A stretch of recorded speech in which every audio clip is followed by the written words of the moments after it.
हजुरहरूलाई आजमा हामीसँग आएको नयाँ प्रिन्टर कसरी चलाउने भनेर सिकाउँदैछु। प्रिन्टरको प्रिन्ट हेर्न सक्नुहुन्छ एकदमै राम्रो छ र यसलाई हामी कसरी प्रिन्ट गर्नेछौँ त्यो देखाउँछौँ है त। फर्स्टमा त हाम्रो फोनमा चाहिँ एल्फ लेभल भन्ने एउटा एप हाल्नुपर्ने हुन्छ। एल्फ लेभल भनेको चाहिँ तपाईँको आइफोनमा पनि छ, एन्ड्रोइडमा पनि एभाइलेबल छ। हामीले प्ले स्टोरबाट सजिलैसँग डाउनलोड गर्न सकिन्छ। ELEPHLEVEL लेभल यो आइकन भएको एप हामीले फर्स्टमा डाउनलोड गर्ने। डाउनलोड गरिसकेपछि यसमा लगइन माग्छ, लगइन गर्ने। मैले चाहिँ लगइन गरेर राखेको छु। अनि यहाँ माथिपट्टि यो वार्निङ दिएको वाला चाहिँ यहाँनिर हामीले प्रिन्टर कनेक्सन गर्ने। यहाँ गइसकेपछि हाम्रो प्रिन्टरको ब्लुटुथ देखाउँछ। यसमा यहाँ थिचेपछि ब्लुटुथ कनेक्टेड हुन्छ र प्रिन्टरमा पनि यहाँनिर ब्लू लाइट बल्न थाल्छ। यो ब्लू लाइट बलेको चाहिँ प्रिन्टर कनेक्टेड भएको। सो अब हामीले यसरी ब्याक गर्ने। लेभल बनाउनको लागि हामीले न्यू लेभलमा थिच्ने। यहाँनिर हामीले लेभलको फर्स्टमा नाम मात्रै राख्ने। पेपर साइज तपाईँलाई थाहा छ भने पेपर साइज राख्ने या त स्ट्यान्डर्ड साइजहरू भइहाल्यो। यो चाहिँ यसरी हामीले पेपर साइजहरू यहाँबाट मिलाउन सकिन्छ र बोर्डर्सहरू राख्नुपर्ने छ, केही आइकनहरू तपाईँको यो प्रिन्टमा राख्नुपर्ने छ भने चाहिँ हामीले बोर्डर्सहरू पनि यहाँबाट सिलेक्ट गर्न सकिन्छ।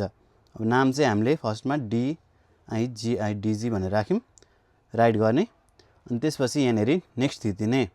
नेक्स्ट थिचेपछि यस्तो हाम्रो फर्स्टमा माथिपट्टि ब्ल्याङ्क, तलपट्टि टेक्स्ट, तल टेक्स्टमा थिच्ने। टेक्स्ट हाल्नको लागि यहाँ माथि नथिच्ने, यहाँ तलपट्टि थिचेर अब हामीले के हाल्नुपर्ने छ, जस्तै अब इम्पोर्टेड बाई हाल्नु पऱ्यो। यसरी गर्ने। यहाँ तलपट्टि बनाउने सबै थोक हाम्रो DG। अनि एक्जिम कोड यस्तो अब तपाईँले यहाँनिर यसरी राख्ने। केही नम्बर्सहरू, MRP, अब यहाँ जे राख्नु मन छ तपाईँलाई त्यो सबै थोक यहाँनिर राखेर यहीँ तलैपट्टि मिलाउने, कन्फर्म। अब यस्तो आउँछ, यहाँनिर यो बिग्रेर आयो है। यहाँनिर हाम्रो तलपट्टि यो 4 कुना जस्तो देखिएको छ, यसमा सर लगेर यहाँनिर एडजस्ट गर्ने। एडजस्ट गरिसकेपछि जुम इन जुम आउट भन्ने अप्सन छ। यसमा हामीले जुम आउट गऱ्यौँ भने यो सानो हुन्छ, जुम इन गऱ्यौँ भने पेपरभरिको ठुलो भएर आउँछ। सो यसलाई यस्तो छ भने यो DG भन्ने छ, DG मैले तल राख्नु पऱ्यो भने यसरी तल झारिदिने।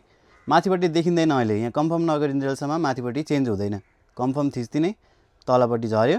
सो अब यति गरिसकेपछि हाम्रो यहाँनिर फेरि एकचोटि थिच्ने, यस्तै देखाउँछ। अनि यतापट्टि फन्ट भन्ने अप्सन आउँछ।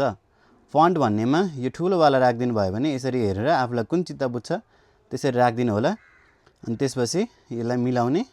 जुम इन गर्नुपर्ने छ भने जुम इन, जुम आउट गर्नुपर्ने छ भने जुम आउट। अनि यहाँनिर टक्क थिचिदिएपछि यहाँ प्रिन्ट भन्ने अप्सन आउँछ। अब हाम्रो यहाँनिर लेभल कस्तो प्रिन्ट गर्ने भनेर बनिसकेको छ। प्रिन्टमा थिच्ने। कति प्रिन्ट चाहिन्छ तपाईँलाई? 3टा जति प्रिन्ट चाहिन्छ। मैले अहिले 3टा गर्दैछु। तपाईँले अरू धेरै प्रिन्ट गर्न सक्नुहुन्छ। यहाँ प्रिन्टरको डिरेक्सनहरू यस्तो केही चलाइरहनु परेन।